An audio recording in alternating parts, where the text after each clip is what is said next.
So be aware of who you're giving attention to. And once again, Christ-likeness is the goal that we should be looking for. So take every captive.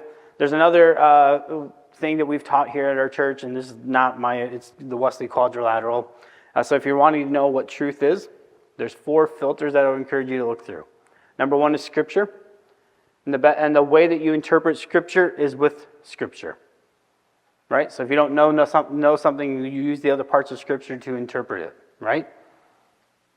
God is very rarely going to download a divine thing for you and you alone.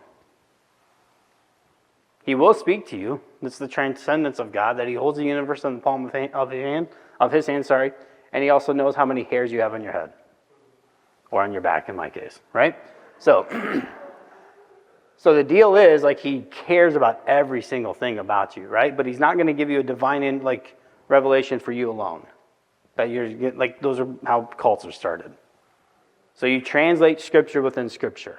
The second one is church history. How have the church for 2,000 plus years made decisions? Have they gotten everything right? No, we have to admit that. But they haven't gotten everything wrong either. There's some great things that the church has done. Number 3 is rationalization, common sense type things, 2 plus 2 actually does equal. Thank you, right? There's not some mystery behind divine revelation now is 2 plus 2 now equals 7.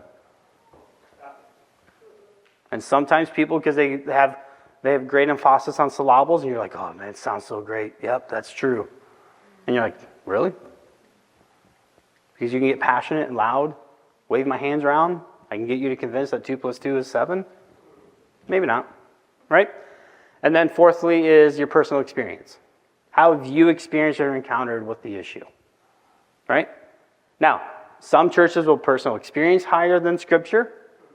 Some people will put church history over Scripture, and you're like, maybe not. Some people are intellectual and stuff like that. So the 4 layers that we do, the order that I just put it in. Scripture, church tradition, rational, common sense type thing, your intellect, and then personal experience. Right?